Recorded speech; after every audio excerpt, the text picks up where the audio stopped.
नमस्कार, मैं हूं रत्ना और आप देख रहे हैं सी न्यूज़ भारत। आयोग करते उत्तर प्रदेश बुलेटिन की ओर। बात होगी चंदौली की, जहां चंदौली में तेज रफ्तार ट्रक ने बाइक सवारों को मारी जोरदार टक्कर।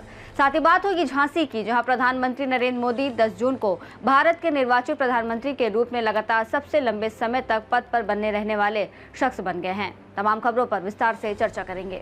चंदौली के मुगलसराय कोतवाली क्षेत्र के दुल्हीपुर इलाके में तेज रफ्तार ट्रक की टक्कर से एक दर्दनाक सड़क हादसा हो गया। पास लेते समय ट्रक ने बाइक सवारों को टक्कर मार दी, जिससे एक महिला की मौत हो गई, जबकि दूसरा व्यक्ति घायल हो गया। हादसे के बाद इलाके में अफरा तफरी मच गई और हाईवे पर घंटों जाम लगा रहा। सूचना पर पहुंची पुलिस ने शव को कब्जे में लेकर पोस्टमार्टम के लिए भेज दिया और आगे की कार्रवाई शुरू कर दी है। चंदौली से सी न्यूज़ संवाददाता ज्ञानेश दुबे की रिपोर्ट। फर्रुखाबाद फतेहगढ़ में एसबीआई ब्रांच के लॉकर से रिटायर्ड सूबेदार रामकुमार के लगभग 1 करोड़ रुपए के सोने चांदी के जेवरात गायब होने का आरोप लगा है। रामकुमार ने बैंक मैनेजर और अन्य 5 लोगों के खिलाफ तहरीर दी है। उनका कहना है कि लॉकर खोलने के लिए ग्राहक की चाबी के साथ बैंक की मास्टर चाबी भी रखती है, इसलिए बिना बैंक कर्मियों की मिलीभगत के ऐसा संभव नहीं है। फतेहगढ़ पुलिस ने बैंक मैनेजर सहित 5 लोगों पर जाँच शुरू कर दी है, लेकिन ठोस कार्रवाई बैंक की आंतरिक जाँच रिपोर्ट आने के बाद ही होगी। बैंक का कहना है कि लॉकर केवल ग्राहक खोल सकता है। मामले की निष्पक्ष जांच और सुरक्षा व्यवस्था की पारदर्शिता की मांग उठ रही है। सेना के सूबेदार ने एक शिकायत की थी कि उसके लॉकर से कुछ पैसा जेवर गायब हुआ है, करीब 1 करोड़ की लागत बता रहा है। आपकी जांच में क्या पाया गया है? आज दिनांक 10 जून 2026 को सूचना प्राप्त होते ही मैं जब बैंक में आया तो बैंक मैनेजर से बात हुई।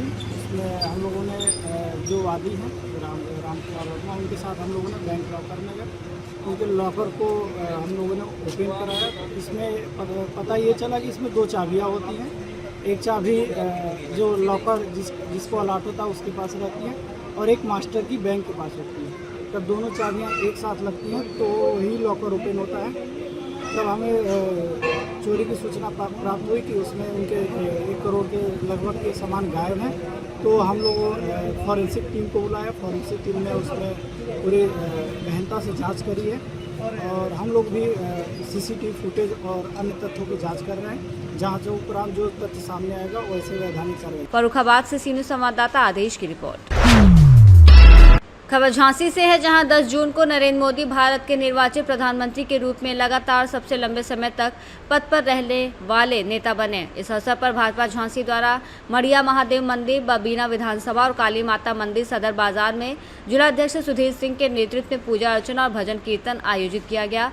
सुधीर सिंह ने कहा कि 26 मई 2024 को पहली बार शपथ लेने के बाद नरेंद्र मोदी ने लगातार 12 साल पूरे किए हैं, जो सेवा, सुशासन और जन कल्याण को समर्पित रहे हैं। सदर विधायक रवि शर्मा ने कहा कि उन्होंने बिना एक दिन की छुट्टी लिए राष्ट्र की सेवा की, जबकि विधायक राजीव सिंह ने केंद्र सरकार के 12 सालों को विकास, विश्वास और जन कल्याण का काल बताया। इस अवसर पर सभी मंडलों के मंदिरों में भी पूजा अर्चना की गई। देश के यशस्वी प्रधानमंत्री माननीय नरेंद्र मोदी जी के ये प्रधानमंत्री, निर्वाचित प्रधानमंत्री के रूप में भारत में सबसे अधिक समय तक जन कल्याणकारी योजनाओं के माध्यम से देश की सेवा करने वाले जो प्रधानमंत्री जी हैं, उनकी चिरायु के लिए, उनको और शक्ति के लिए हमने आज इस प्रांगण मंदिर में इकट्ठे होकर भगवान भोले शंकर का अभिषेक किया है, आरती की है। गीत भजन के माध्यम से उनको प्रसन्न करते हुए आशीर्वाद मांगा गया है कि जैसे जन कल्याण का काम हमारे प्रधानमंत्री जी करते हैं, आगे भी इसी प्रकार से देश की सेवा करते हुए और हम सबका कल्याण। जिलाध्यक्ष जी, अभी हाल ही में प्रदेश अध्यक्ष जी का दौरा था, वो ये दौरा कार्यकर्ताओं में किस तरीका है और आगे क्या 2027 के लिए की रणनीति? हमारा नेतृत्व जो 24 घंटे पार्टी के लिए काम करता है, उसको हम लोग एक देवता के रूप में मानते हैं। अपने समाज, परिवार और अपनी दैनिक दिनचर्या से परे होके समाज के कल्याण के लिए काम करता है। हमारी उनमें आस्था है। उन्होंने आके जो हमको कार्यकर्ताओं को जन कल्याण के कामों में लगने की प्रेरणा दी है, आह्वान किया है। हम सब उनकी दी हुई प्रेरणा पर आगे बढ़ते हुए और उत्तर उत्तम प्रदेश और इस देश को और सशक्त बनाने के लिए विकसित भारत 2047 के संकल्प के साथ एक साथ आगे बढ़ाएं। आदरणीय प्रधानमंत्री श्री नरेंद्र भाई मोदी जी के नेतृत्व में देश की सरकार ने ये स्वर्णिम 12 वर्ष आज पूरे किए।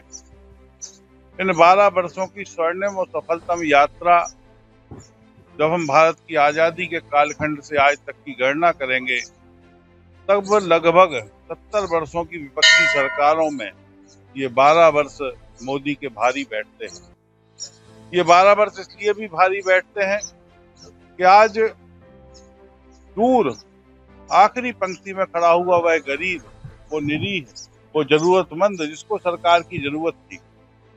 70 वर्षों तक तो देश में सरकार तो रही, गरीबी हटाओ के थोथे नारे देती रही, लेकिन गरीब के कल्याण की कोई योजना सरकार के पास ठोस नहीं थी। लेकिन आज इन 12 वर्षों में जिस तरीके से समाज के अंतिम पायदान पर खड़ा हुआ गांव, गरीब, किसान, मजदूर, युवा, बेरोजगार, सबके बारे में सरकार ने चिंता की है। जब भारत आर्थिक उन्नति की और प्रगति के साथ तेजी से बढ़ रहा हो, आज भारत में बनने वाला इंफ्रास्ट्रक्चर के साथ साथ गरीब के लिए बनने वाली कल्याणकारी योजनाएं, कृषक के लिए बनने वाली अन्नदाता जैसी योजनाएं, निश्चित रूप से ये 12 वर्ष स्वर्णिम काल है। आज 12 वर्षों की हम लोगों ने यात्रा मोदी जी के नेतृत्व में भारत ने पूरी की है। इस मंदिर पर आज हम लोग पूजा अर्चन करके श्रीमान मोदी जी की दीर्घायु के लिए कामना भी की और भारत जिसका गौरव मोदी जी के नेतृत्व में वैश्विक स्तर पर बढ़ा हो, उस भारत की उन्नति इसी प्रकार से निर्बाध चलती रहे, मोदी जी का नेतृत्व हमारे पास बना रहे। आदरणीय मोदी जी के नेतृत्व में भारत और प्रगतिशील और जिस विकसित भारत की कल्पना आज मोदी जी ने रखी है हम सबके सामने कि हम लोग 2047 तक विकसित भारत करने का संकल्प लें। निश्चित रूप से उस दिशा में हम लोग बड़ी तेजी के साथ आगे बढ़ रहे हैं। 2047 के विकसित भारत बनाने के लिए आज देश के आम जनमानस को भी जागना होगा। सरकार ने अपना काम 12 वर्षों तक निर्बाध गति से बड़ी तेजी के साथ किया है। आगे भी हम लोग इसी गति के साथ काम करते रहें, ऐसी ऊर्जा परमपिता परमात्मा हमको देते रहें।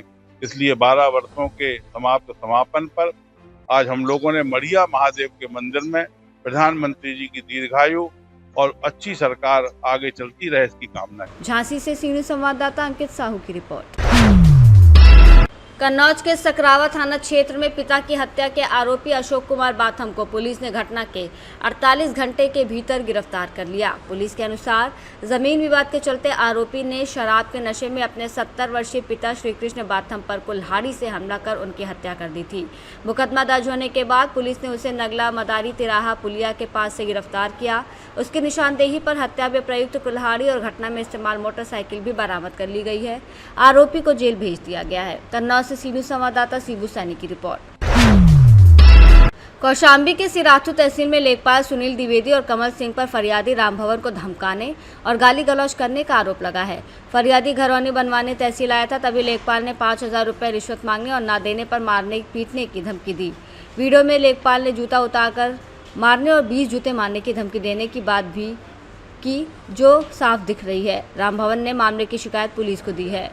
कौशाम्बी से सीनियर संवाददाता हर्षित मिश्रा की रिपोर्ट। बुलेटिन में फिलहाल इतना ही। देश और दुनिया की तमाम बड़ी खबरों के लिए देखते रहिए सी न्यूज़ भारत।